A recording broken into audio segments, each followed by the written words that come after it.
very good afternoon to all our viewers, and welcome to this second session of our live 2020 regional and local authority elections live stream from Namibia Media Holdings. I'm joined today on this session by my colleague Danny Boyson. Danny, good afternoon. Thank you, Toivo. Maybe people would think, watching now, two editors and they talking elections. Yeah. We must be scared of this. We must be scared of that. No, we have to address the elephant in the room. Really, at this level, it's very important. But having seen the day unfolding, Danny, I know that you've been very reluctant to comment on any predictions, perhaps because you were not very equipped with any information at the time as to how things will pan out. But you've seen quite a number of reports coming through, the crowds, the long queues and everything. Are you still sticking to your earlier stance not to comment on the predictions? Toivo, yes. Like I always say, it's like with a court case. It's very dangerous to make any predictions whatsoever. Yeah. And we've spoken during the first session this morning to some of the voters, and it seems they, are favoring the opposition. But it's difficult to make any predictions. What we can do is look at the scoreboard as it stands at the moment. We'll bring that up for you now. We looked at this morning as well. So this is as it stands in terms of seats for SWAPO and the opposition. So Toy, basically what I did is I took the swing away from SWAPO in November 2019's election, and then I found that if the swing is the same, exactly the same, SWAPO might lose, I think, about 16 regional council seats. Yeah. And more or less 40 local authority seats. But like I say, maybe we can do a bit of a wager when we come at the end of results and see how far I am from the target. Yeah, exactly. No, I think of course it's a good measurement to use last year's election because, I mean, from my perspective, I don't think anything has radically changed between November last year and this November to have swung the thoughts of the voters. So you could be very much right, but of course we'll come back on the final day to see how far off or close you were to the predictions. Danny, let's quickly look at some photos from the regions where a lot of our correspondents are taking care of the coverage of elections.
Very colorful images from across the country there, Danny. I'm wondering, just before, of course, we move to our next agenda item, I couldn't have thought, especially in the time of Corona and everything, that we would have such a huge turnout in this election, also given the history that we've had in this particular election. What is the driving force here, in your thoughts? I think also one must be cautious to say what there is a huge turnout. We're seeing people in lines, we're seeing people queuing. But remember, it's all about the voters' role as well. How accurate is that exactly? So it's like with predicting results. Yeah. Let's rather wait until people has finished voting so we can look at the turnout. Indeed. Danny, you have some statistics for us from the two eastern regions. Please walk us through. Yes, we are focusing in this session, the first part of it, on the two Kavango regions, East and West, as well as Zambezi, because in a while we'll be chatting again to Kenya Kambawe. He's still in Rundu at the moment. Now, on the elections website, you can find this at elections.my.na. I've already opened 2015. Just looking at the regional election results, but this is now statistics for the entire region, for all the constituencies together. So Kavango is actually SWAPO territory. They're very strong here. You see, for example, here Kavango West, almost 21,000 votes for SWAPO. The closest to that was 1,165 for the APP, which has got their support, we know, as well. In those regions, Kavango East, very quickly, also a large lead by SWAPO 5 years ago. If people see that 2011, that is not 2011 elections, that's the census number, 145,000 people according to the census in that part of our country. So it's really SWAPO Valley. I don't think if you agree with me, let's look very quickly at Zambezi. And very much the same thing, 12,300. Closest to that, the RDP, that was 5 years ago, 2,643. Do you expect this is regions where we might see a change or not? I think if you look, Danny, at how the 2019 election panned out, it speaks exactly to those demographics. It remained largely the same. Which makes sense to what you were saying earlier, to say that you were basing your predictions on the outcome of that election. So I do not foresee any radical departure from how those results came out last year. So I'm quickly going to move then. Let's take a look at 2019, last year's National Assembly election. This takes place in the same constituencies. Yeah. So I think that's why it's important to look at this. If you go to our website, there's a lot of stuff you can look at. And we're just opening the detailed map for the National Assembly quickly. It's about to come up shortly. So very interesting. If we look here at these same regions, I want to, that's Rundu rural. It seems I must move just a bit in. I want to look at Rundu urban. Urban votes, very important this time around. I think you agree, Toivu. Yes. And there we saw that SWAPO 14,000. Sorry, this is now still looking at the regional constituencies. Yes. So not really very much happening there even last year. Do you think we're going to see more of movement? There's 93 independent candidates all over the country. We've got IPC, Independent Patriots for Change, now in the picture.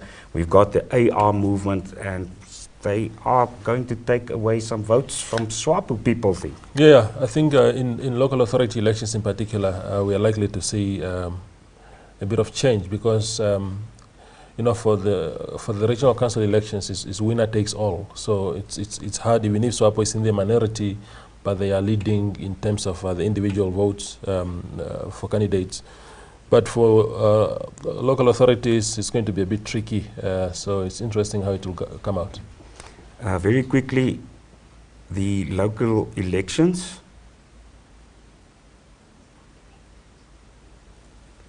Okay, we'll just continue chatting. Yes. We're sorting out the problem here with the link from our tablet. We're going up next. We're quickly going to look at the local authorities election 5 years ago, 2015, and like we said, in these different regions, Kavango, Zambezi, very much SWAPO country. Yes, I think, and particularly in Kavango West, Kavango East, in Rundu in particular, they've had issues there, suspension of councillors and whatnot. They might want to redeem themselves now, this time around. Yes, a lot of infighting also in many regions within SWAPO. So let's go quickly to Kavango East. These now, like I said, 2015 local authority elections. And if you're interested in these election results, go to elections.my.na where you can view all this information. So there is Rundu in the Kavango East, SWAPO 5 seats, almost 7,000 votes 5 years ago, with only 2 other seats, one going to the APP and one going to the Residents Association. They are taking part again as well. So the question would be again, can we expect SWAPO maybe to lose a seat? Yeah? Yeah, I think, I mean, SWAPO is very strong in that region, undoubtedly, but a lot has changed since the last time, so you can expect anything. Good. Up next, it's time again for video footage from our correspondents in the field. Let's take a look.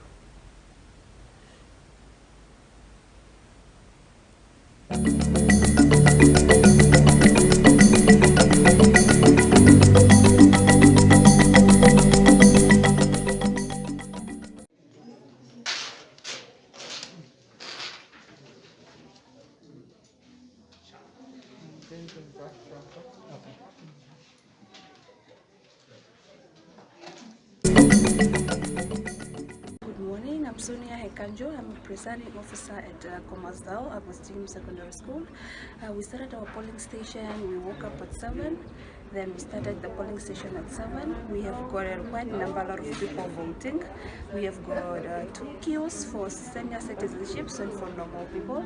And so far, approximately, we have plus minus 50 people so far that casted their votes, and the queue is still very long. And the whole process is running smoothly.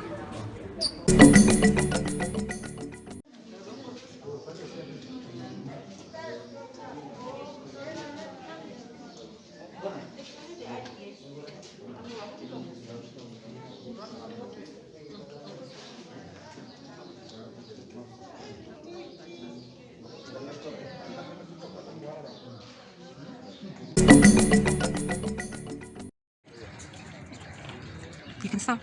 Okay, my name is Frida Shimbuli. I came at 4 o'clock this morning. I was the first one to vote this morning, and I'm very happy and very pleased because my observation has been that they are pretty organized. They came very early because I was the first one here and I saw what was happening. My hope for these elections is that I would like to see that the young people of this country, the youth, should get employment, because the youth are the leaders for tomorrow, and I hope that we can make a difference from them. Some of us, we are old now, we are pensioners, we are retired, we paved the way for them through the liberation struggle, so now it's time for them. Yes, that is my hope for them. Maak seker daai merkie is op die buitekant. Dan eers kan jy jou ding insit. Ja, maak seker die manier hoe jy vou. Die papiertjie lyk net so. Jy vou hom net so en weer so. Hy moet bo wees, dan sit jy hom in. Asseblief. Dan is jy klaar. Maar jou mask, sit hom op asseblief. Die manier wat jy opstaan, sit hom op. Asseblief. As jy uitgaan, jy kan ook die sanitizer sê, sanitize nie. Die pensel wat jy gebruik 'n pensel, jy gebruik nie 'n pen nie. Jy moet nie 'n pen gebruik nie. Daar is 'n pensel in die boef. Jy vat daai pensel, jy vat jou cross. There is a pencil, daar is 'n pencil. Wat groot? Okay, that's the problem. Maak seker daai merkietjie is op die buitekant. Dan eers kan jy jou ding insit. Ja, maak seker die manier hoe jy vou. Die papiertjie lyk net so. Jy vou hom net so en weer so. Hy moet bo wees, dan sit jy hom in. Asseblief. Dan is jy klaar. Maar jou mask, zet hem op alsjeblieft. Die manier wat je erop staat, zet hem op. Alsjeblieft. Als je uitgaat, je kan ook die sanitizer zeggen, sanitize mee. Die pensel wat je gebruikt een pensel, je gebruikt een pen niet. Je moet je pen gebruiken niet. Daar is een pensel in die boef. Je vat die pensel, je vat jouw cross. Er is een pensel, daar is een pensel. Wat groot? Okay, dat is het probleem niet.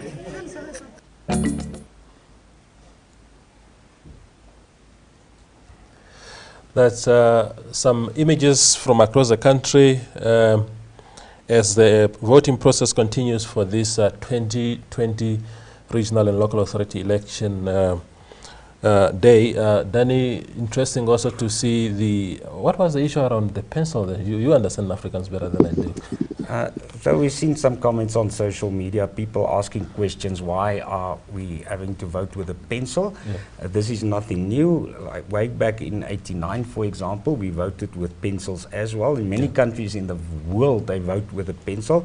So if you actually smuggle in your pen and they get a ballot paper with a red pen, blue pen, whatever, they will discard that vote. Also on this paper, you will clearly see if there's been a pencil marking that has been rubbed out because of the type of the paper they use. Indeed. So I just think we shouldn't be worried about this process. It's normal. Indeed.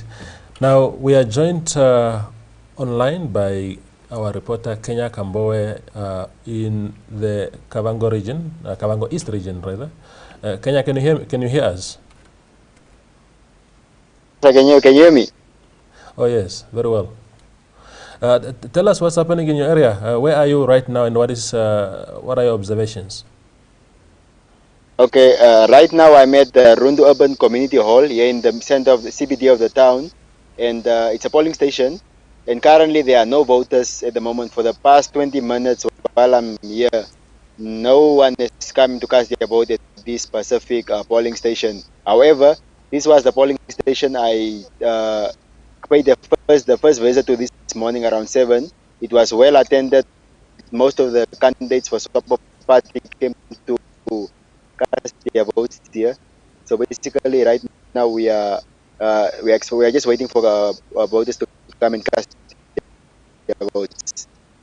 You are speaking about a polling station not actually having any voters right now as we speak. Is that sort of the general observation across town, or this is just a situation at that particular? How is the situation at other polling stations that you've passed by?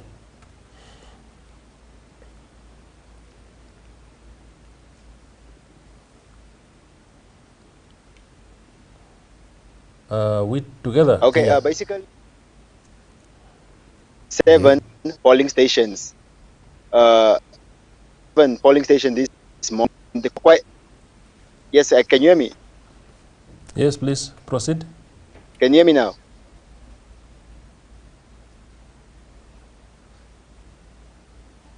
Yeah, so basically what happened, I visited a number of them here in Rundu Urban, and there were quite a number of people. Also as in my previous, I informed the colleagues in the studio that I went to run. Polling stations were well at one of the first polling station where there are no people who are here to cast their votes at this moment in time. How are the demographics look like in terms of age and all that? I mean, a lot of people think this is an election in which a lot of young people seem to have a lot of interest. Is that also your observation that side, or what are the demographics? To my surprise, I wouldn't say that, because majority of the polling stations that I visited, the elderly people were the frontliners. They were in front, and they were in majority. Apart from the polling station in Rundu Rural, which I attended, whereby school kids and some community youth members were there. But as far as Rundu is concerned, most of the people at the polling station are in their late days. And there was also an issue that was quite heated up in the build-up to this election, and that was about old people or the elderly being given preference at voting at polling stations to the detriment of young people who eventually end up not having their chance to vote. There was a letter written to the ACN by one of the contesting formations to say they must have two queues, one for young people, one for older people. What has been your observation in this regard? So far in Rundu Urban, the number of people at the polling station were ranging between 20 and so it was not really a big need for them to separate. But when I went to Rundu Rural at the Summit National Community Hall, they were having two groups, one for the elderly and one for the youth. The elderly were now allowed, three of them were allowed to enter at once, and then one young person, and then another three elderly, so that they can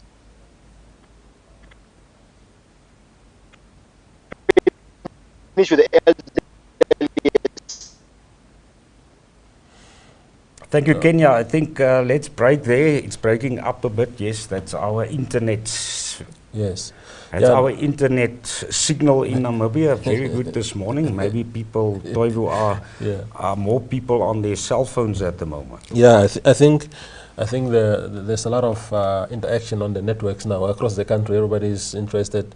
There's so much content also being shared from across the country, so you can understand on a day like this that you can expect something like that. But Danny, let's quickly go for an advert break, and then we'll be back.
Leap into limitless flexibility and convenience with the new and improved Paratus Client Portal. With just a few clicks, you can have personal control over your account and data packages through self-service solutions. You can top up data from anywhere, anytime, monitor your data usage, check your data and account balance, download your invoices, initiate support tickets, and much more. Visit the Paratus Namibia website for more information or call the help desk on 083 300 1300. Always prepared, Paratus.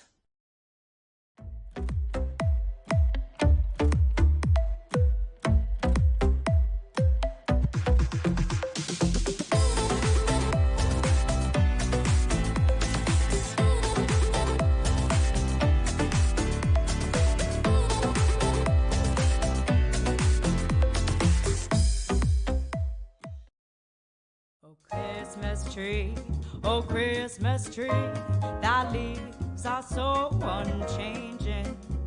Oh, Christmas tree, thy leaves are so unchanging. Not only green when summer's here, but also when 'tis cold and drear. Oh, Christmas tree, thy leaves are so unchanging. Oh, Christmas tree. Welcome back as we continue this live coverage of the 2020 regional and local authority elections in Namibia. In this segment now, I'm joined by Kalora Engelbrecht. She's from the Civil Society Information Center here in Windhoek, and she'll be talking to us more or less about the role of civil society in a process like this. Carola, thank you very much for joining us today. Thank you Sure. for the opportunity. Yeah, indeed.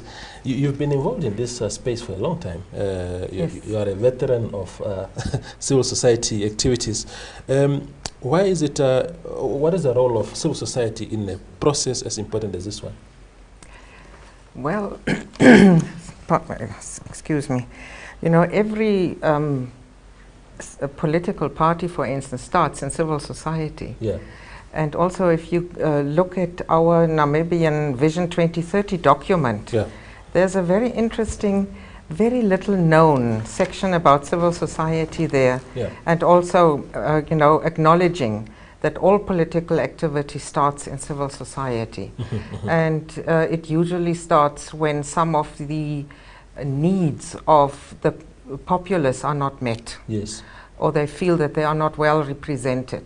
And some people then feel they could do it better. Yeah. Yeah. Then they start, you know, usually at local authority level, there are organizations and associations that don't need to be political parties. Yes. Yes. And that is a good place to start, because then you can build a track record, whether you have delivered or not delivered, and then you can grow into a political party. It's much harder to just start as a political party, and we have lots of them. Indeed.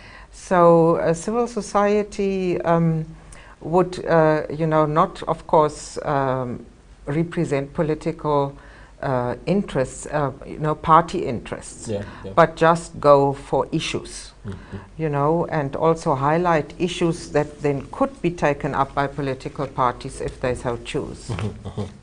Indeed. And do you think, how effective have you as civil society, I'm not referring to Civil Society Information Center itself alone, but just as an industry, if you like, how effective do you think you've been in shaping the content of our democracy and everything related to that? I think there has been a lot of good influence. You know, the Legal Assistance Center has, for instance, you know, would propose bills, and also the Action Coalition Namibia. There are a lot of high-profile civil society actors, you know, members there. And also, when bills come up, we look at them. Yeah. We have, and we make proposals. You know, for instance, for the Whistleblower Protection Act, we made an input, and it was changed. You know, without even going to the upper house of civil society, we could point out that it was unconstitutional. One of the paragraphs, and also now we have the hate speech bill, and you know, and racial discrimination bill. We are looking into that one, working with the ombudsman, for instance, who proposed the bill, to have a look at it. So there's a lot in the sphere of legislation that is lately happening, where civil society has an active input. You know, and that is very important, because legal frameworks are then, you know, the issues that will be facing us. We will have to comply. Indeed. Tell me, Carola, you see there's been, for a long time now, this speculation, maybe it's even evident, it's no longer speculation, but the funding within for civil society has also dwindled over the years, partially because of, I suppose, the classification of Namibia also as an upper middle income country. A lot of international support has been halted. How has that affected the civil society space in Namibia? Yes, it is true that that has happened because the funding development partners are usually represented in various countries, and they would then focus the funding in countries where things are a lot worse than in Namibia. And you know, there is time that we have to rethink how to fund. We would have to raise funds by our own. For instance, the Civil Society Information Center could raise funding by advertising. Yeah. You know, people advertising on our website, and also people that are looking for, you know, announcing vacancies or so on.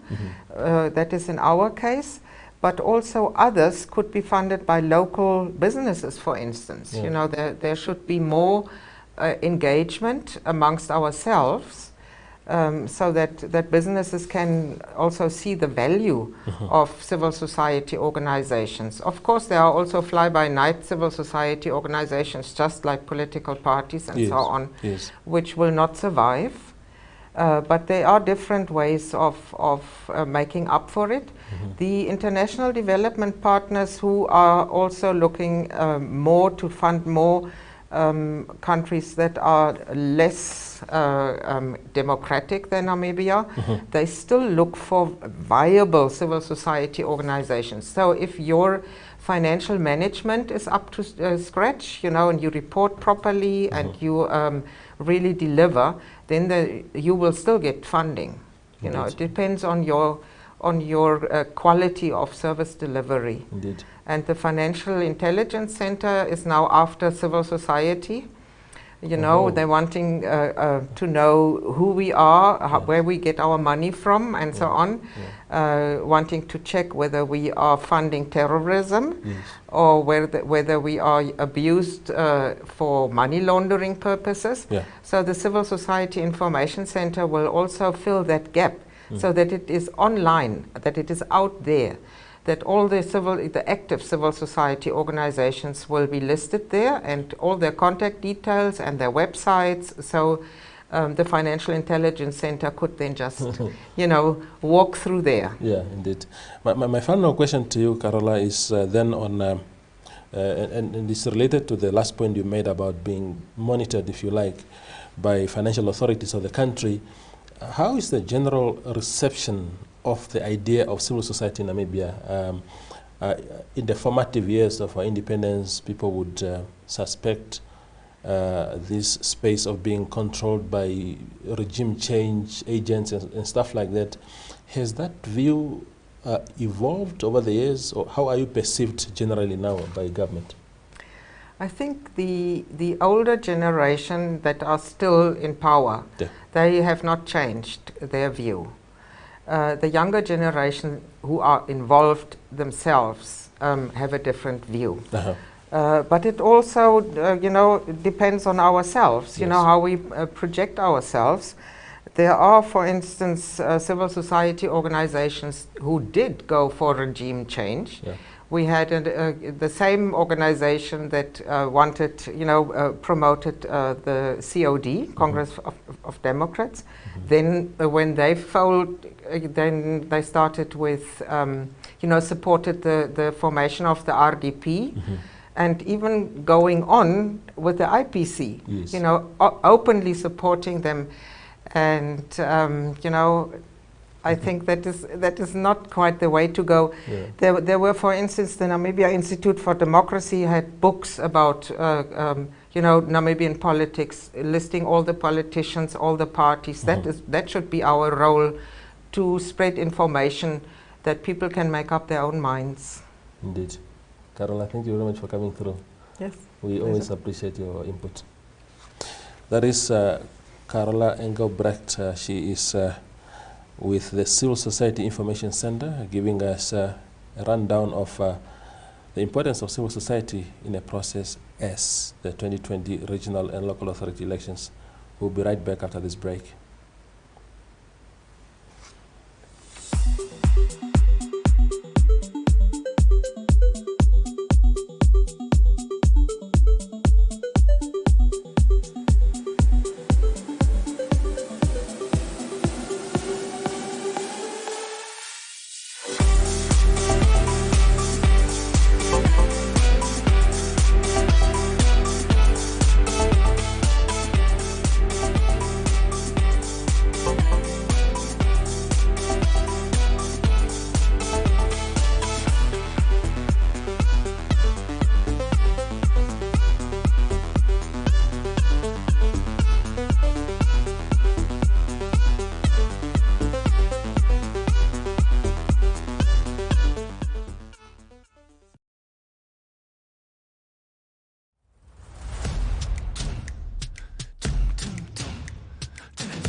It's time to leap into limitless flexibility and convenience.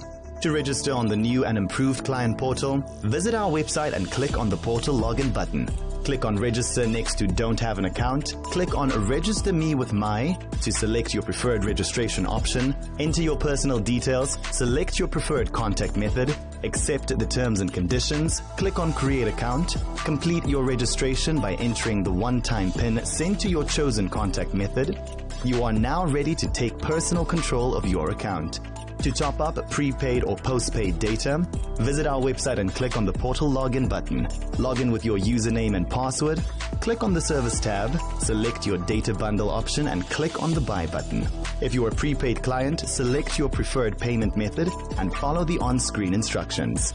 If you're a postpaid client, confirm your purchase by clicking on Pay with Account. The data bundle will be loaded to your account balance. Data bundles are valid for 30 days. Visit the Paratus Namibia website for more information or call the help desk on 083 300 1300. Always prepared. Paratus.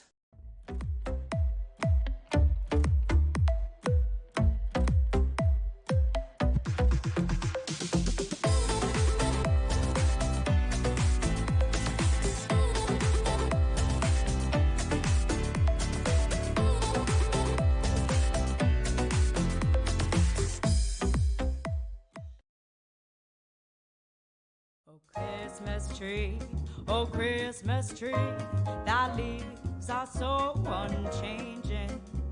Oh Christmas tree, thy leaves are so unchanging.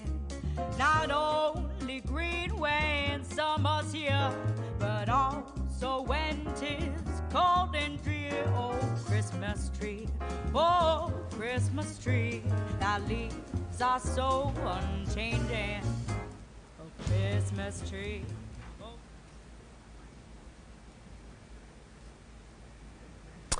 It's voting day for the 2020 regional and local authority elections, and we continue to give you live information from Namibia Media Holdings studios here in Eros. Danny, up next, you have some statistics for us again from the south. Yes, we're looking at Hardap region next. Now, I must tell you first, my grandfather came from Kalkrand, that vicinity, so they might actually say, you know, in Afrikaans, I'm from the kalk. Ek is van die kalk. Yeah, so sure. yes, very interesting as well.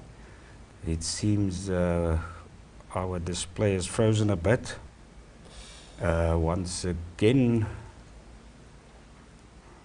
you just sort it out now, but I'm going ahead and just reading the information here. Looking at Hardap region as a whole, during the 2015 election, that is now the whole region altogether. Yeah. SWAPO also clearly they were leading, 12,000, almost 12,700 votes, and the opposition jointly about 7,000. So only almost halfway there. So yes, now everyone could see that. Mm-hmm. So, but of course, a lot has happened since then. So let's quickly go again to 2019. Last year, very interesting National Assembly results, and we know there's a party in the south who wants to paint things. Which color, Toivo?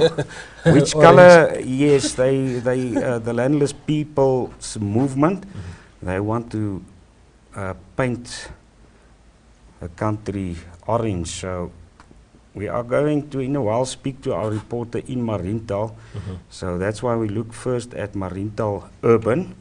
And you could see there last year, SWAPO 2,444, PDM 450, LPM 1,689. So very much taking over from the PDM, the previously known as the DTA, in that vicinity. And we're looking just then at the rural as well, Mariental rural. SWAPO there, 1,133, and if you add up all those opposition votes, yes, and they come very close.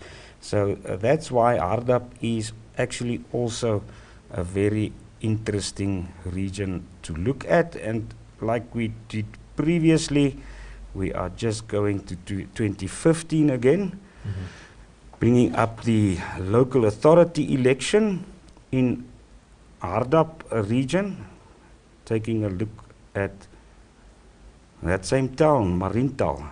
Do you like Marintal, Toivo? Do you think I've been to Marintal a few times. I like the greenery and everything. It's a beautiful town. Yeah. Yes, I think also because the Hardap scheme is there, Yeah, the dam is there. Yeah. So it's a nice place It's to go and take a little break. Indeed. Our tablet is with us here. Hardap at the bottom. Loading once again. It is a strategic region, I think, for many reasons, not only political, even for strategic economic reasons, I think a very important region to be in control of for any political formation. So there is Marintal. You can see Marintal registered voters. That was 5 years ago, 3,700 only. So it's not many. And it was your vote. SWAPO 6 seats with 1,300 votes. DTA, now the PDM, with 1. So that's 7. They've got 7 seats in Marintal. And now with the LPM, the New Kids on the Block, Toivo, I think we'll have to see if they are going to be able to get seats in the local authority, like in Marintal. And how many seats will it be? Yeah, I think it's a very interesting battle because it used to be just between SWAPO and PDM primarily, but now you have a battle even within the opposition itself. There's also a battle of their own there. And then, of course, the opposition as a collective against SWAPO. So we're going to see something very interesting here. Danny, let's go to the video clips again from the regions as supplied by our correspondents.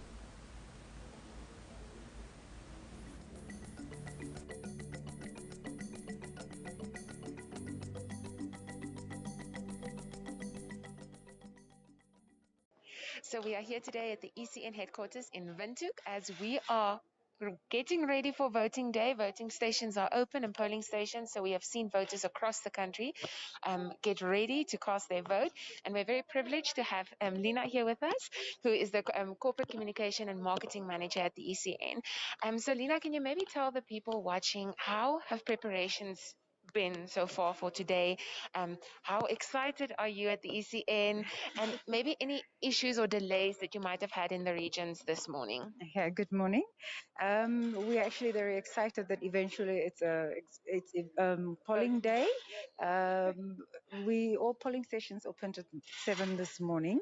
So far, we've not had any hiccups or any issues, but we should have a press briefing by 12 where we will be with the CEO, the chairperson will then be able to brief the electorates if there's any other issues that has arisen. But at the moment, no issues that has arisen. We've observed a lot of long queues. So I actually want to commend the voters out there. Thank you. We are excited and happy to hear that you really went and you are going to cast your vote and really make the decision on your own behalf and not let someone else make a decision for you. So at the moment, all polling stations are on the go, and we are excited. We're waiting for 9 o'clock this evening when we are closing the polls, and so that we can start the counting. Yay! For those people watching, can you maybe just give us an idea of once the polling stations close, what will be the process or the procedures from there on? Everything happening within the polling stations and then when things come to the ECN headquarters itself. Okay. So 9 o'clock, the polling stations will close. But what will happen is if there are people that have been at the polling venues or polling stations before 9, no one will be chased away. They will be assisted. So what happens usually as the act is clear is at 9 o'clock, the police officer will go stand behind the last person that joined the queue by 9. And then all the people in front of the police officer will be assisted assisted, even if it goes into the morning hours. They will all be assisted, and they will all be able to be given that opportunity to cast their votes. Once the last person have cast their votes, the team then on the ground will start the counting process. What will happen is that they will count the votes, and once they are done, the presiding officer will then stick a notice on the entrance of that polling venue, and they will then transport the ballot papers and the information to the collation center in that constituency. And what will happen then, once all the constituencies have brought in their results, then the presiding or the regional coordinator will then announce the results there, and then they will send the information through here to the ECN head office. We've got data verifiers on the east wing of the building, and what they will do is then they'll capture the information. The auditors will also verify before then the chairperson will do the final official announcement of the results.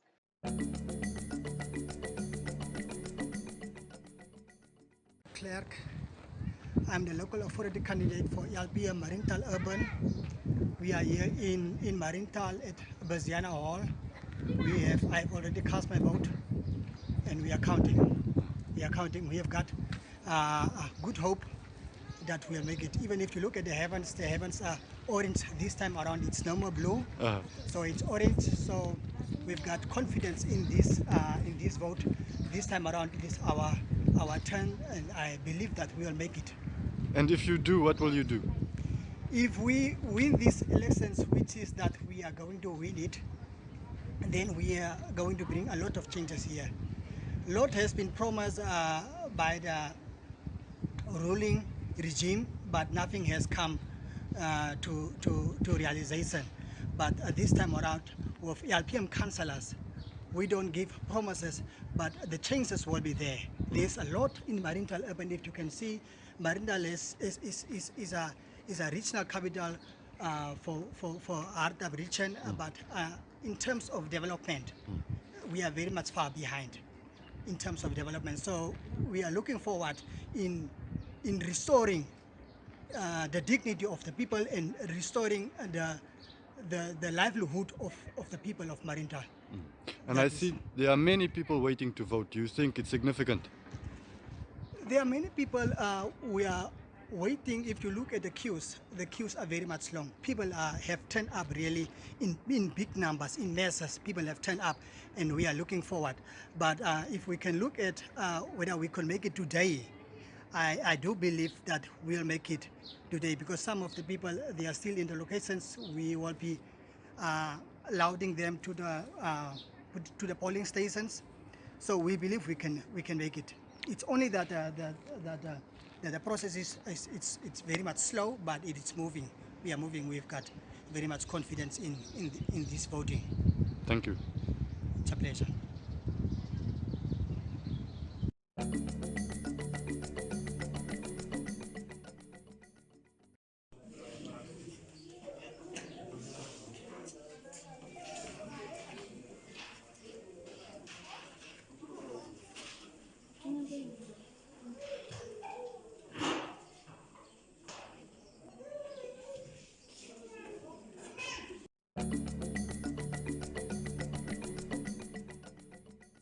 I'm with Milka Garises. How are you? I'm good, sir. How are you? I'm good. So when did you pitch for voting? I came around 8 o'clock this morning. Okay. And how do you find the process? The process is a bit slow, but due to the elders, it seems so. So probably if I go in, it will be a bit quicker. Yeah. Do you have any message for other voters out there? All the other voters know what you're going to do do the right choice for your future for the next 5 years. Thank you so much. Thank you.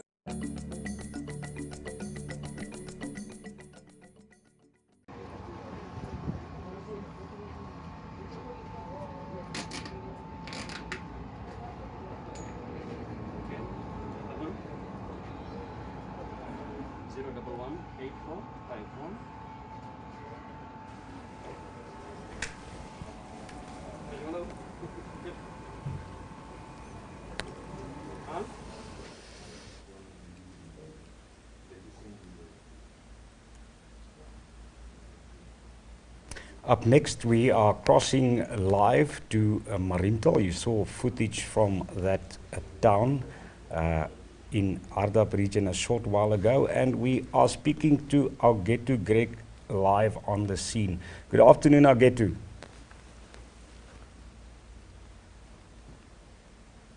Good afternoon, sir. How do you do? I'm going to move out to ensure I don't cause any disturbance. But yeah, things are going very well here and very smoothly, especially thanks to the able coordination of Marlene Kawika, who is the presiding officer. She's informed me that by 10 o'clock today, they had already recorded 126 regional votes and 110 local, and by 20 past 12, now a few moments ago, it was 258 in the regional election and 230 in the local election. And also thanks to Sergeant Lodika, they have moved the crowds of people waiting, as you can see behind me. Previously, they were standing out in the sun, all of them, but everybody's been moved around the corner, just over here. And if you can see, the people are now finally in some shade. And we'll see if any of those who agreed to talk to me are still here. Yeah, this is the friend you are looking for, Patrick. Gentlemen, This is Patrick. hoe gaan het, Patrick? Hoe gaan het, meneer? Goed, dankie, goed, dankie. Hoe lang wag jy al om te stem? Oh, bietjie lang, man. Maar hoekom dink jy dis belangrik om te stem? Oh, beter lewe. Ons wil beter lewe. Aha. Dat ons kan stem. Volgende jaar moet voorgaan met onze lewe en onze campagne wat ons doen. Julle het 'n company geregistreer? Ja, man. Wat tipe maatskappy is dit? Security. Oh, okay. Baie dankie. En u, hoekom is hier? My naam is George Jansen. Aha. Ik kan maar net sê nie, ek het nie lanklaas gestem nie, maar hierdie stem wat ek nog hier stem, is 'n peaceful Namibia hierdie. So ek voel hierdie stem sal 'n verandering, 'n groot verandering bring. Ek wil nie watter party se storie praat nie. Maar God sal vir ons die antwoord hierdie stem gee. Nie eens almal nie. Nie partye nie, maar ons dink die Here en die hemel sal ons die antwoord Baie in hierdie dankie. stem. Goed. Baie dankie. And you, sir, please introduce yourself and tell us why you're I here. am Maneki Lazarus Karusep. I'm from Marindal resident and a publication of Namibia. Okay. But the whole fact is from this, the upcoming residents of, from all corners of Marindal, it's very good towards me. But only the issue with me is the fact that people has been in the sun. So I just wanted to say that if you, next time, whenever you are going to let people gather like this, and make use of make a provision of tents and chairs. We are having altar. And me myself was talking, I'm the secretary of the Namibian Senior Citizen Movement Secretary. So many people are diabetic, many people are having some sicknesses, like epilepsy, and can collapse. And the sun is hot. So let the ECN also make provision of that, or the participating party also. Much. All right. Thank you very much. And you hear it, ladies and gentlemen, there's always room for improvement. We'll move a bit further down the line here, because there are many people who are waiting their turn to vote, as you can see. Perhaps if any questions you have from Bantu, but this morning I was in Stamprit, where the Marintal Rural Coalition Center, polling center there, was also very well attended. There were lots of people, lots of interest, and you could see, although things were very orderly and well organized, people were very eager to make their mark and cast their vote. I'll get to a quick question to you in terms of, we are seeing there many people in line, and you say that's been the case since this morning already, early this morning. A while ago we spoke to Kenya Kabawe in Rundu, and he was actually at the polling station where there was no one in line waiting to vote. Why do you think there's such a different picture if you look now at Marintal? Well, I don't know, because I've visited a number of polling stations, even here in Marintal, such as the one at Sono Primary School, which is more in the residential area. and the one at the Dani Hubert School Hall, which is at the of Gender and Child Welfare. And both of those were quite full. Definitely the people of the South have decided to turn out and to vote in this election. And I think their numbers will be telling in terms of the result. Okay, too, yesterday you stopped over in Kalkrand as well. I've seen some footage you took there, and it looked like the ECN officials were very much ready. Are you hearing any reports about technical and logistical problems at any of the polling stations? No logistical problem. The poll I visited so far, I did hear at one of the stations that sometimes there's a problem with the automatic voter verification, but the official told me that that was at the Dani school. The official told me that they just refer to the voters roll in that circumstance. So although it makes a small extra, it's not a insurmountable problem. Okay, you will be traveling on to Rehoboth now. Do you think you'll see the same picture as in Marienthal, and do you also expect some interesting results in Rehoboth? Yes, I think that the results will be interesting, but I must say that yesterday when I was coming down to Marienthal, I stopped in Rehoboth, and at one of the main centers, the collation center at the Herman Memorial, had not yet started setting up the venue. That was at 2 o'clock. So I hope today I'll see a picture of everybody well organized and with good participation from the potential voters. Thank you very much, Augetu, and travel safely. That was Augetu Greg, our reporter in Marienthal, as I said, heading on to Rehoboth.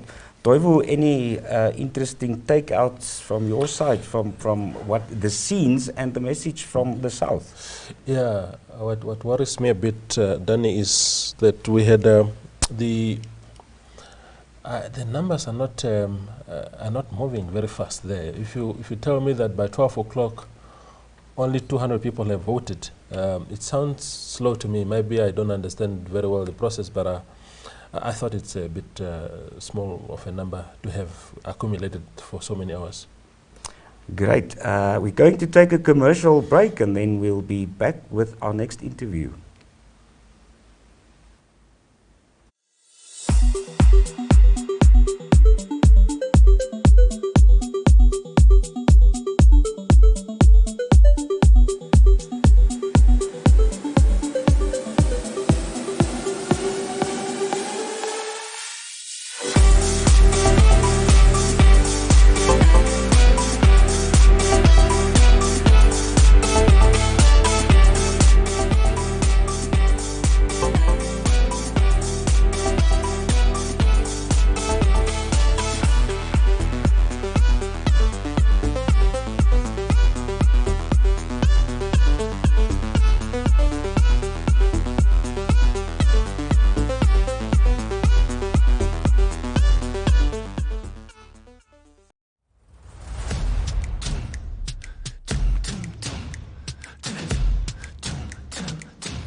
Waar begin ik weer?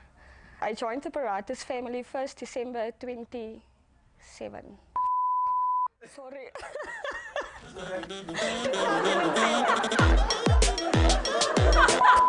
Wat het respect.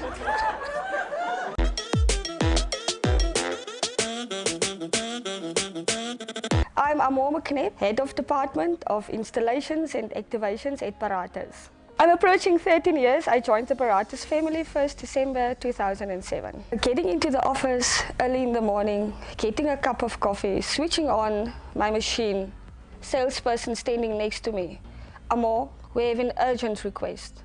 And we do it, delivering excellent customer service. We prove to the customer that we are always prepared, we deliver the service on time. At the end of the day, perfect installation, happy customer, happy results.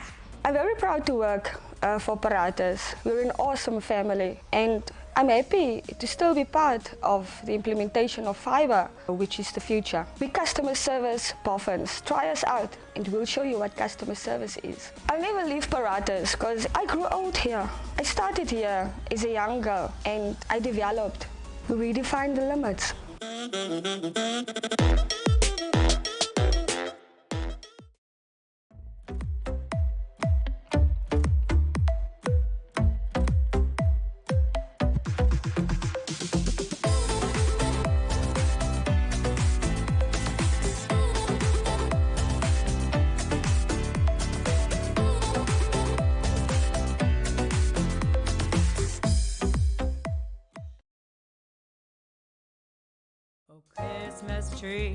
Oh Christmas tree, thy leaves are so unchanging. Oh Christmas tree,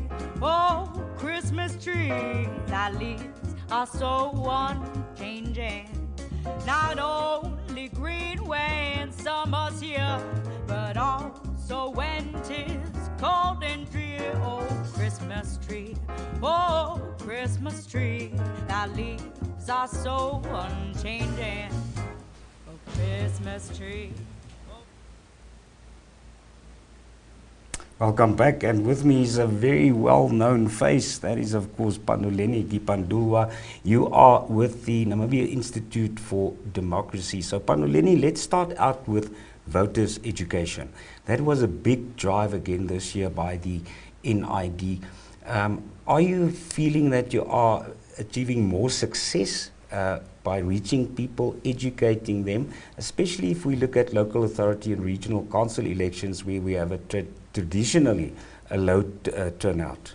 Yes, when it comes to voters' education, I think the interventions that we have been successful, but of course we have certain small target groups that we work with, and we do work with other multipliers. We train multipliers, people that go out into the community and empower other young people. But if we really want to see a change on a mass scale and citizen participation, especially when it comes to elections like these ones that are so important, we're really going to have to implement civic education in our school curriculum. So as much as ECN has been conducting activities, doing voter education, NID, and various actors, I think it really needs to be in the school curriculum so that we can follow countries like, examples set by countries like Ghana, where they have a government institute for civic education, and as a result they have much more constructive citizen participation. So yes, we'll continue with the civic education and really empowering and educating the public. So it's not only during election year that we do it, it's part of NID's core mandate. And we will continue these efforts, but at the end of the day, we're actually advocating to get civic education implemented in the school curriculum. So currently on the school level, it's only learners that do history and developmental studies, and then on tertiary level, it's usually the learners that study political science or law. But we believe that civic education, because we all live within this democracy, we all need to know about our rights, our role and responsibilities as citizens, and how to actively participate in the process, not only during elections, but throughout. So it's more than just elections. So even after we elect leaders into positions, we have to hold them accountable, and we need to be part of the decision making. Yes, democracy is not an exercise that's actually taking place only every 5 years. And as a former teacher, I must agree with you about the importance of education at school already. Are you lobbying the government, the Ministry of Education, in this regard? Yes, we have been working with the Ministry of Education. They have been helpful, and we've been sending them the reports to show how the learners, how successful the program is, number one, and number two, how eager the learners are for this information. So they want it. So it's not something that we're going to have to enforce on them. They really want to learn how they can become more involved. And we're working with various stakeholders within the ministry, and we're really going to, from next year onwards, intensify our efforts to really get the discussions going on, implementing it in our school curriculum. I think all Namibians are looking forward to that. You've got a tag there around your neck. You are also an observer. So you've been observing elections this morning already. What is the picture you saw in terms of the ECN's readiness and in terms of the turnout? So as you mentioned, I am an election observer, so I've been visiting different posts. Polling stations. So I was at the one at Elisenheim, I was at the one in Kommersdal, at Ella Duplessis, I was in Hoogland Park at Emma Wegenoot, and then I was also, I was at a couple of them. So what I realized is there was a large turnout. The queues were very long, especially in Kommersdal. And then, the ECN's preparedness, I think they're doing pretty well. So the process was quite smooth at most of these polling stations. It's just at Hoogland Park, where one of the machines, the machine that reads the voter's card, and that registered the voter's card wasn't working well. So that had a delay. So some of the people in the queues were saying that they were there since this morning and they haven't had the opportunity to vote. But generally, the other polling stations, it's been quite smooth, and I think the ECN is well prepared for this. After many years voting electronically, after a court decision, it's back to the ballot paper for Namibians. What was your experience regarding that this morning as an observer? Of course, you found that there were still some people that had to get used to voting with ballot papers again. But I don't think it was a problem, and I think it was quite easy for most Namibians, because if we have to be honest, many Namibians don't trust the EVMs. So even Mr. Muyoro, the CEO of ECN, was saying the other day that he's happy that we're actually using ballot papers, because if there's a dispute, we can easily recount the votes. So I think it brought a lot of ease to a lot of people. Many people have voted with ballot papers before, and one thing that I observed is that there's not really many young people below the age of 30 at all the different polling stations. So you'll usually find many elderly people and also middle-aged people, but not the youth. And I saw 1 or 2 first-time voters. So that was an interesting observation as well, which shows that young people are more active on Facebook and speaking, but when it comes to getting registered and actually going to vote, it's another thing. Yes, that's quite interesting. I spoke to a political commentator yesterday, and he said having a public holiday on voting day is a good thing because it might help people to go and vote. But on the other hand, some people go and party the previous night, and then their day isn't what they planned. So I hope that is not why the youth is not there, and hopefully if they're not there, they turn up later. Speaking about observing elections, because of COVID-19, obviously, we used to have also foreign observers coming in to monitor elections. But I deduct that now local observing, because of the pandemic, is much more important than even previously. Yes, absolutely, and it's more important now than ever that Namibians get involved in the process and also observing the elections so that they understand what this is all about and so that they're also involved in what happens. So I've bumped into today especially international observers, so it's not really necessarily people that flew in, but it's people that were sent by the various embassies that are there observing, but most observers are local observers. So, and I think it's good that more young people get engaged, get involved, and really contribute to this, making this whole election process a success. In December last year, we had a very interesting election. A lot of people said it was the most interesting election in Namibia in a very long time. But do you think there are some lessons we can learn in terms of the processes that should go better today than it did last year? It's definitely, the ECN did experience some hiccups during the process last year that it can definitely learn from. So that's why we also send election observers to various polling stations so that we can give our feedback to ECN and then they can improve the process. And already some of the feedback that I've seen that we've given them, they've already improved in. So definitely that's one thing that we can learn. Some of the technicalities that went wrong, of course this time we're using ballot papers, and I see it's a much smoother process. Some of the EVMs really, there were some problems that we experienced with that. But we really saw with last year's elections that Namibia's political landscape is changing. And there are new actors that are entering the scene. We've seen the new political parties that have been formed. We've seen independent candidates, more of them participating in these elections. So that's a shift that we've seen, these dynamics in Namibia's political landscape. So it's quite interesting to see how these elections are going to turn out. Dynamism is very good for elections and for democracy. In terms of just waiting for the results, that's a big issue in every election, I think, not only in Namibia. And I don't want to put you on a spot. Do you think we'll have to wait again until Sunday evening for formal final results, or what is your view? Yes, that's one of the disadvantages of using the ballot papers, is that it takes longer to count the votes than with the EVM. The EVMs are much more efficient when it comes to that. So Mr. Muyoro didn't want to put a date on it because it really becomes a bit dangerous when it comes to elections. So, but I do expect that we'll wait a bit, but let's hope that the results get processed as quick as possible. Yes, we can tell you that on our website we will be posting and adding official results as soon as they come in from the main collation centers in the country. So we won't be waiting for those formal announcements by the ECN. One final question, Panduleni. Independent candidates, there's 93 this year. That is it's more than 3 times the 27 we've seen in all previous 5 elections for regional council seats. Do you think this is a new thing that's going to stay, or are we just going to see most of them not getting to the finishing line, and next year there will be much fewer?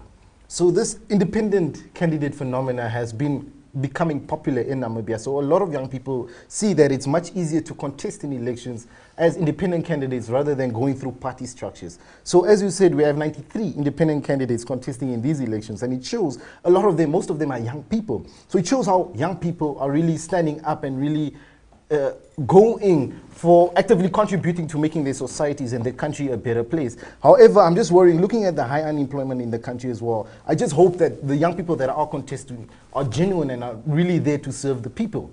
But I'm faithful that we have some capable young candidates out there. But one of the things that I think that they didn't strategize well is that if you look at a few constituencies, you have more than one independent candidate contesting.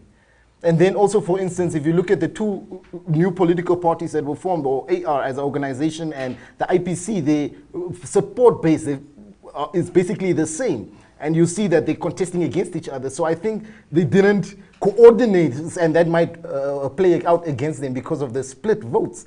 But it's interesting to see what will happen at the end of the day. If the political parties with a more firm support base will actually steal the elections because of that.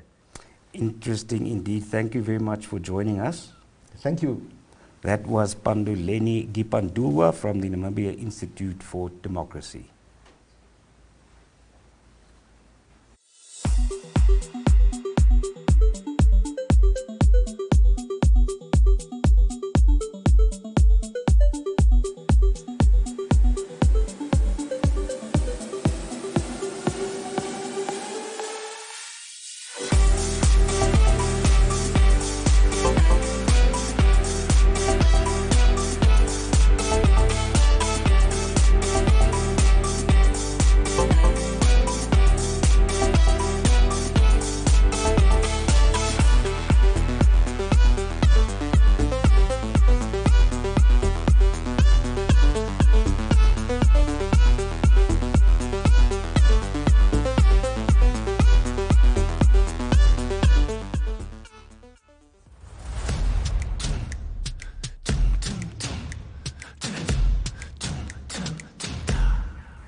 Would you like to see a smile or would you like to see a smile or apparatus?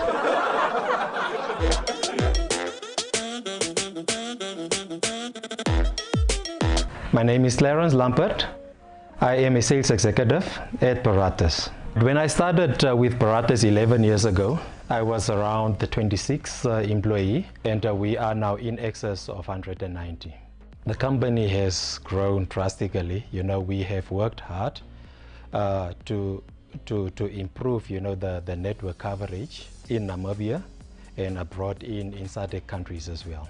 So what I look forward to when coming to work every day is the customer queries and calls, proposals that I need to prepare for the customers, customer visits as well, out there to do some presentations on our products and services. So that's basically what I'm looking forward to, provide a service at the end of the day.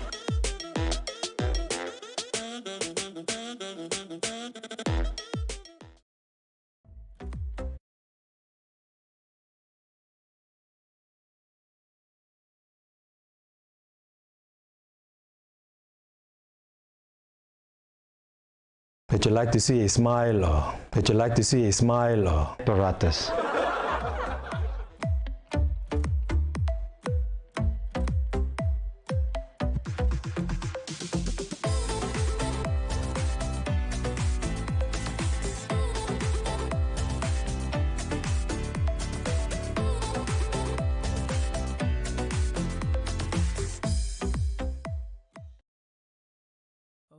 Christmas tree, oh Christmas tree, thy leaves are so unchanging. Oh Christmas tree, thy leaves are so unchanging. Not only green when summer's here, but also when 'tis cold and drear. Oh Christmas tree, thy leaves are so unchanging. Oh Christmas tree.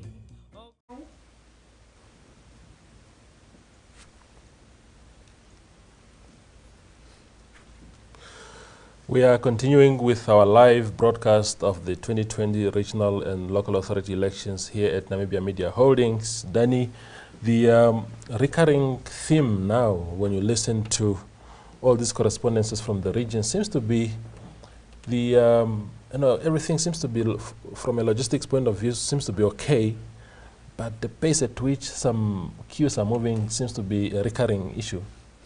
Yes, I mean, one would have expected that after a bit of exercise early morning, it would have been going faster. Remember, here on Facebook, please comment, tell us what your experience were at the polling station that you visited. Indeed. Now, take us to Kunene region.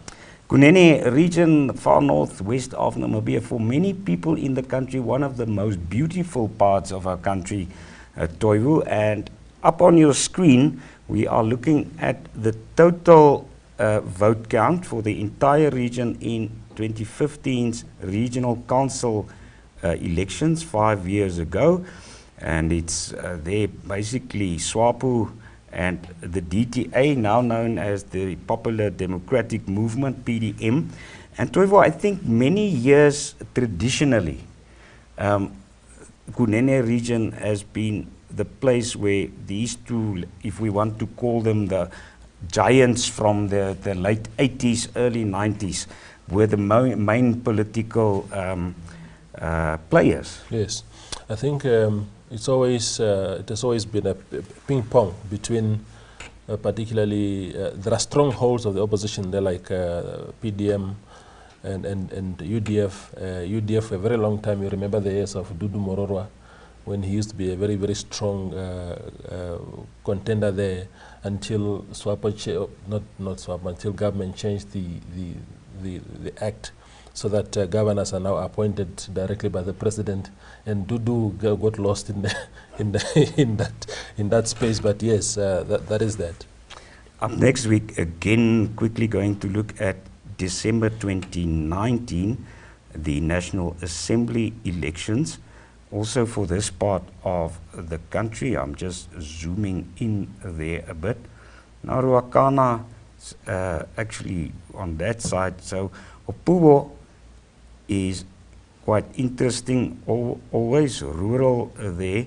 That is the territory still of the PDM. Yeah. And if we look at Ipupa, for example, is the picture much different?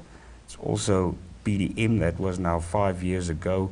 Sesfontein, though, the SWAPO were the winners 5 years ago. And Corrigas, let's look at Corrigas as well. SWAPO 1967. Sorry, not 5 years ago, last year. This is last year. Sure. PDM only 296, LPM 277. So in some of these constituencies, SWAPO still ruling the roost, I can say. Or do you disagree?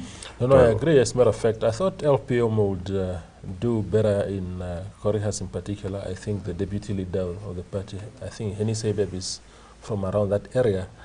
But the party's support still continues to be drawn from the south mostly.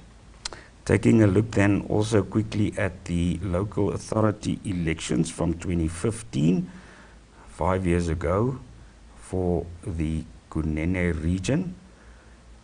And I think much the same picture there. Yes. It's SWAPO and it's the PDM, previously the DTA. It's seems my technology is not okay. There we go again. Let's hope it comes up. Yeah, sure. Okay, but let's skip this one, Toivu. We've got a lot of interesting stuff to share with you. Yes. With many videos coming in from our correspondents in the field. We've got 21 of them, Toivu. That's many. Yeah. So on our side at NMH, we've got 30 journalists working on these broadcasts and sharing information, and about 20 technical and support staff. We're looking at 50 people. It's grand, don't you think? Yeah, it's great. The investment into this by NMH has been great, really, and it's for the people. There isn't any particular benefit for us, but really just to say, for our readers and viewers who have been supporting us for over the years, this is our time to give them back, or to give back something to them. Before we take a look at the next group of video clips, remember, go to elections.my.na to look at all previous results, and also when the results start coming in this evening, during the night and tomorrow, you can look it up there.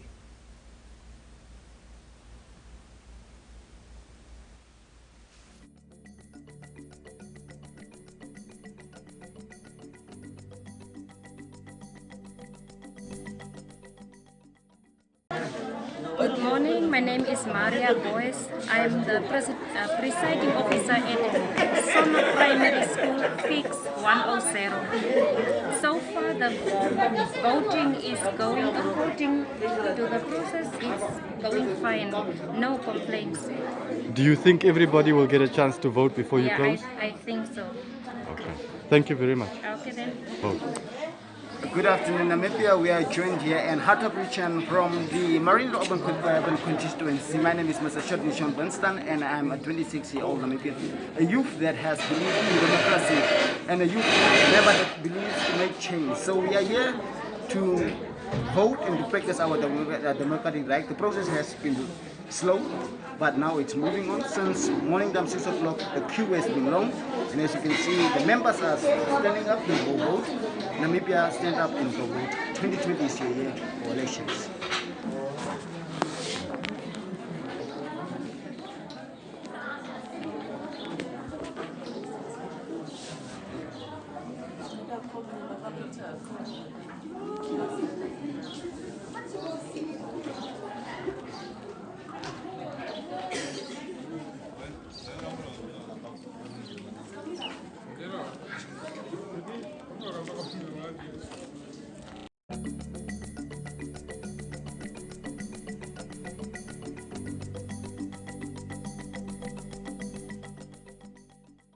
I'm here with Mr. Nicholas Numba, one of the candidates for the Runtown Council office bearers. Good morning, sir. How are you? I'm doing well. How are you doing? I'm fine. Can you briefly just tell us about on your observation about the elections that are currently taking place? what has been your observation, and how would you rate the voter turnout, especially at this polling station? At this polling station, actually, when I arrived, I just realized that actually there is a poor attendance. Yes. Actually, I don't know what is the reason behind that.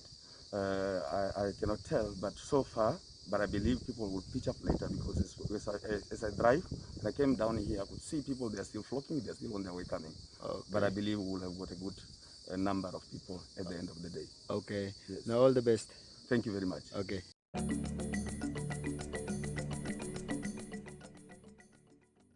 We are at the Zambia Traditional Authority Community Hall polling station in the Rundu Rural constituency.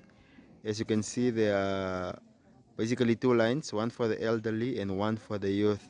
So according to the police officers who informed me that they are having they are rationing whereby it's an elderly and then a youth, an elderly and then the youth kind of situation that's happening here. Looking at the fact that also here it is a majority are the elderly, and the people have come in numbers to come and cast their votes in the Rundu Rural constituency elections.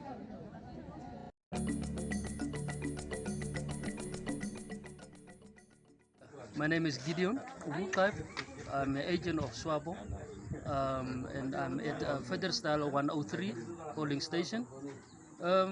We arrive about 6:45, starting at 7.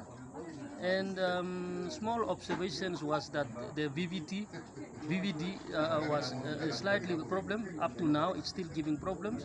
But otherwise, we use the manual system, and we are running.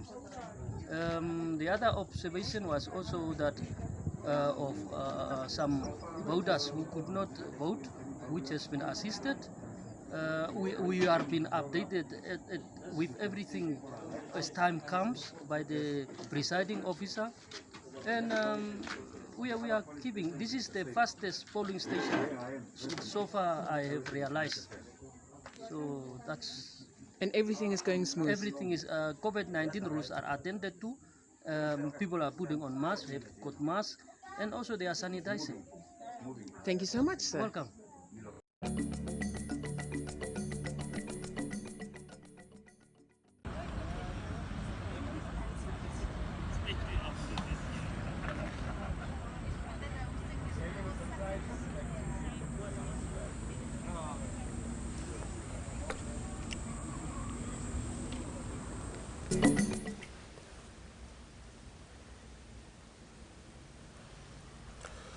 The clock is ticking, Danny, and what seems to stand out for me is the determination by a lot of people.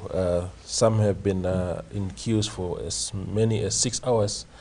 I'm told in Swakopmund, at one of the polling stations there, 55 persons per hour at that filling station, and if you do your mathematics there, within 10 hours of voting, you'll get about 550 people having voted. The good news perhaps is at UNAM, where 450 people have already voted. The determination, I mean, you look at long queues and nobody seems to want to leave. I think, Toivo, it's contrasting pictures for me at this early stage because it seems in some towns and regions there's a lot of people in line, and in other places we don't see a lot of people. But of course, there's still a long time to go until 9 o'clock this evening. But I would think my message to voters would be, don't wait until 8 or 9 o'clock this evening. Maybe I think sometimes that's what we do traditionally as Namibians. We wait until as late as we can. We are showing you a clock also of the time left. Obviously, voting doesn't end, Toivo, at 9 o'clock. If you are in line at 9 o'clock, they must still allow you to cast your ballot. Indeed. Are they getting the watch now? So, okay, so there was an ECN official who explained it very nicely to say at 9 o'clock a police officer will stand behind the very last person in the queue, and then whoever was in the queue, even if it means finishing tomorrow at 7 o'clock in the morning, by law, ECN is obliged to allow those in the queue to cast their vote. Up next, let's take a look at some more video footage from the regions.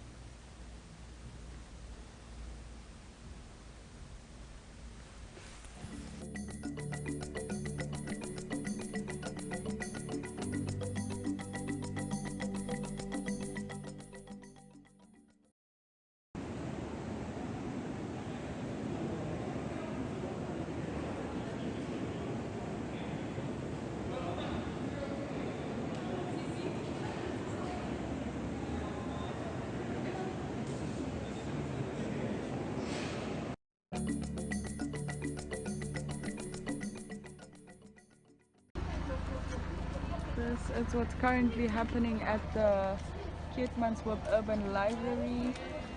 Polling stations are fairly under control. Not as much shade here, but it is going nonetheless.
Middag Johannes.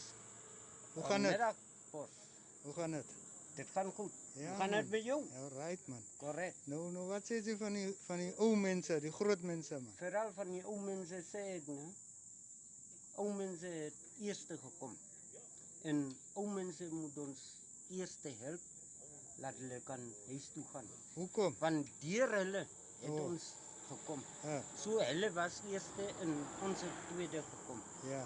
So en daarbij sê ek, iemand wat oumens, alles het nie jou ouma nie, jou opa nie, eer die persoon, van in jou levensband kan jy daai bygesit word. Aha. Hoe lang het dit vir jou gevat om te vote? Vir my het dit 2 ure gevat om te vote. Ja. Maar ek was so, as dit nie die ou mense was nie, ja, was het iets anders. Ja, ja, ja. As dit jongelinge was, my matters, dan sou ek nie so lang gewag het nie. Binnekant? Maar binnekant is, dit loop goed. Okay. Is smooth. Baie dankie man.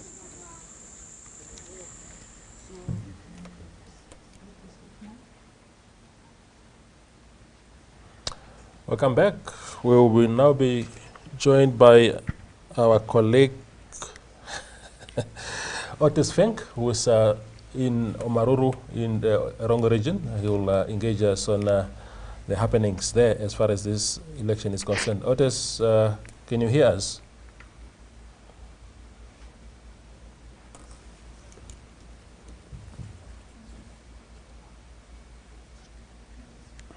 Can you hear us, Otis? Yes, Otis has been sending a lot of stuff through Toivo. I actually watched the phone. He was the first journalist this morning to send a video. Can you guess what the time was? Must have been take a wild guess. 6. 3 minutes past 6. 3 minutes past 6. Great stuff, Otis. You were first there. Let's try again if we can hear him. Otis?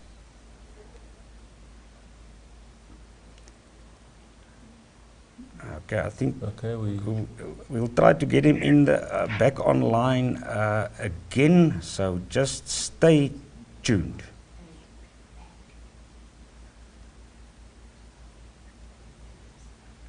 Yes, Toivo. Good day to you and Danny in the studio.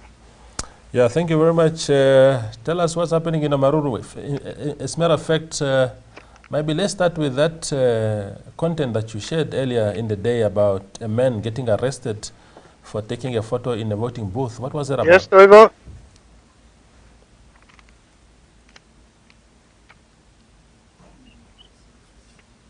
I can hear you, Toivo. Can you hear me still? Can you reflect on the incident of a man who was arrested this morning about for taking a photo in a voting booth or something like that?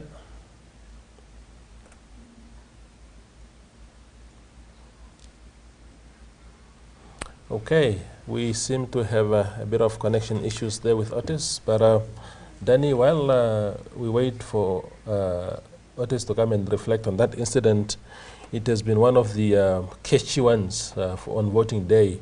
A man was arrested, and Otis actually took a nice photo of him, maybe sad photo, of course, of him in handcuffs by the police. What does the law say around those kind of issues?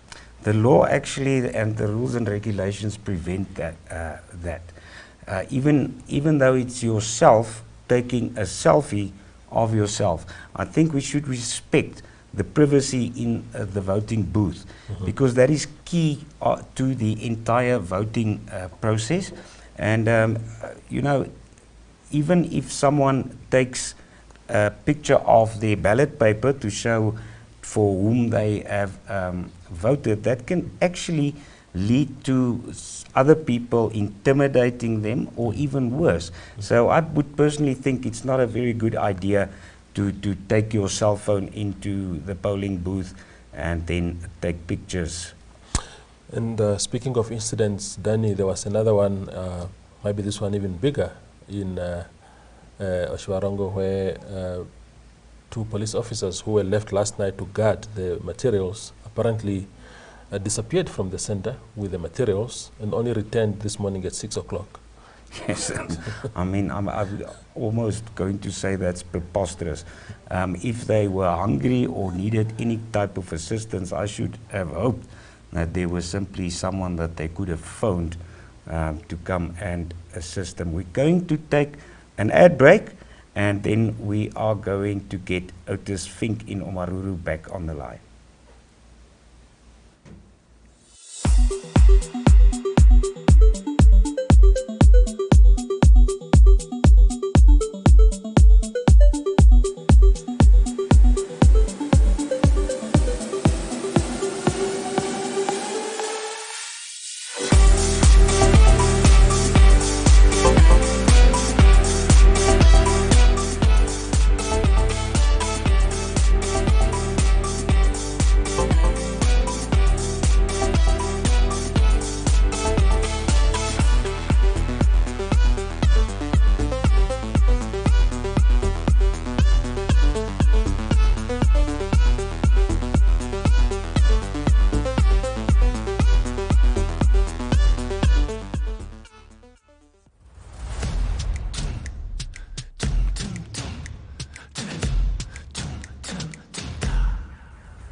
If you are considering Paratus as a business partner, there are 4 main reasons why I would recommend them.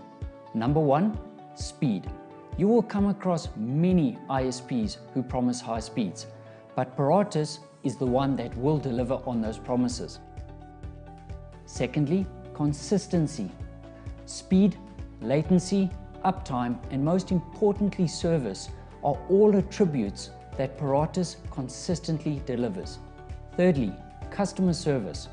No ISP can deliver 100% uptime.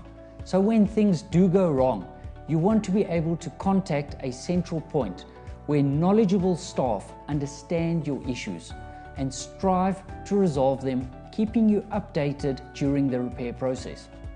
And lastly, a central point of contact with staff.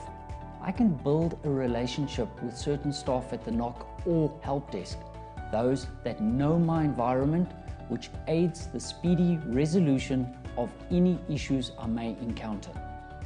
So when asked what features sold you on Paratus as a business partner, I would say the first would be personal service. In a day and age of auto attendance and call centers, it's comforting to know that I can still call someone directly for assistance. Secondly, reliability and uptime. You cannot put a price on reliability. And lastly, we do care attitude. That is the feeling I get from all Paratus staff. The buck does not get passed on to the next department. So in closing, there are two things I would like to add. Number one, don't rush in and make a decision based on price. Make that decision based on people's experiences. Ask around and talk to others who have or have had the product. It does not help to save on a product that does not deliver as promised. Making an educated decision will save you hours of frustration. Lastly, Richard Branson sums up the ethos of the Paratus management. If you look after your staff, they will look after your customer. It's as simple as that.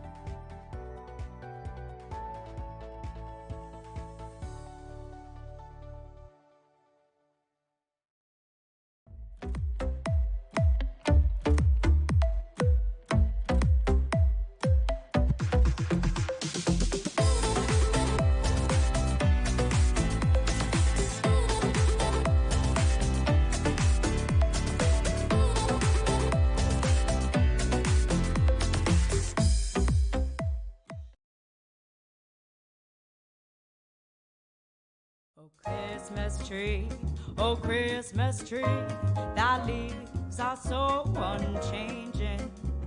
Oh Christmas tree, thy leaves are so unchanging.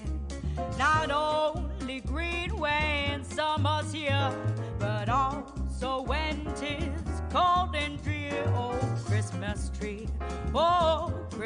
tree, thy leaves are so unchanging. Oh Christmas tree. Welcome back. We seem to have had completely unable to retrace our colleague Otis, who is in Omaruru, and he was to share with us some of the most exciting observations made this morning. But we have another session coming later in the afternoon. Maybe we'll get hold of him and have him reflect on those issues. Danny, as we close off this session, this afternoon session, we've had some exciting interviews this afternoon in this session.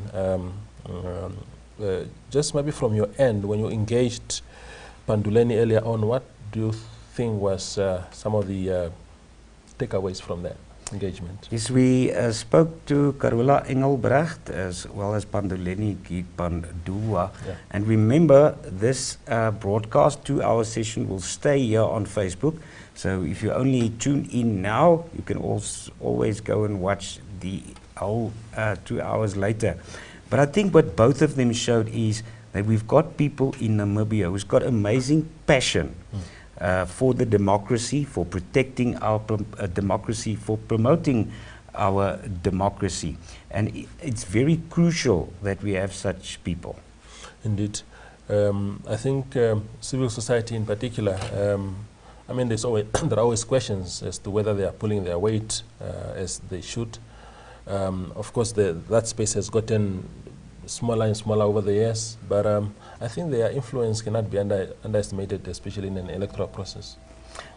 It can never be. I think we had an interesting morning from 2 o'clock onwards, 4 o'clock until 6. Me and Francois will be talking to viewers, and I am already looking forward because we're planning to cross over to Tsumeb in, of course, the Oshikoto region, and also to Gobabas out east, our friends in Omaheke, and we're also going to speak then to our colleagues in Windhoek. They are in Katatura and the informal settlements to the north of the city. Very important voting areas, those, Yes. Toivo. And I think what was very interesting last year as well is that it was surprising how low the turnout was in those areas. Why do you what do you think causes that? Look, Danny, I think there's an element of maybe lack of understanding, if you like, because the common belief in most of those areas that I observe a lot personally is that people believe that voting doesn't really make a change. There's even people who would say, look, you're only voting to give these voted persons jobs while we are suffering in our locations. But undermining, of course, the power to say if you vote the right person to office, they might look into your plight as a voter. But very important also to remind our viewers that there are about 7 hours still to go before the official closing time, which is 9 o'clock this evening. But very important to remind the viewers still to say that 9 o'clock, if you are found in the queue by 9 o'clock, you will not be turned away. You may still proceed into the queue until such time that you get a chance to vote. But obviously, you wouldn't want to be going into the wee hours just to do that. So the earlier the better to go and cast your vote. Toivo, you are editor of the Namibian Sun. What is your catchphrase? Tells it all. So I can throw you a difficult question. Yeah. While we were sitting here for these 2 hours talking, I was thinking by myself, especially looking at what seems to be a very low turnout so early in the day in Rundu, yes. Which is actually a SWAPO stronghold. Is there any chance that because of commotions within SWAPO and the breakaways we have with the independent Patriots for Change now being formalized as a political party, Job Amupanda, his colleagues, and the affirmative repositioning movement also taking part, do you think there might be some SWAPO voters that might decide to use their power to stay away and not to vote, or am I just theorizing? Look, Daniel, with every theory now is plausible. I think SWAPO has 3 problems fundamentally. Of course, they've had the breakaway of Itula. He took with him a lot of people from the party. AR officially broke away from SWAPO in August on Heroes Day in September, in August, and then of course you have even those that remain in the party. There's still fundamental differences between what was called Team Harambe and Team SWAPO, and particularly people in what was called Team SWAPO who still feel excluded from the mainstream politics of the organization. They may not feel that their conscience allows them to vote for any other party, and in protest may simply stay away from voting overall. So those are all theories that we can juggle around with, but anything is possible right now. Interesting also 2 interviews coming up in our afternoon session from 4. And we're going to focus on media voices. We'll be speaking to the media ombudsman, Mr. John Nakuta, and also to Vanya Yiguna from NAST. So you can look forward to that as well.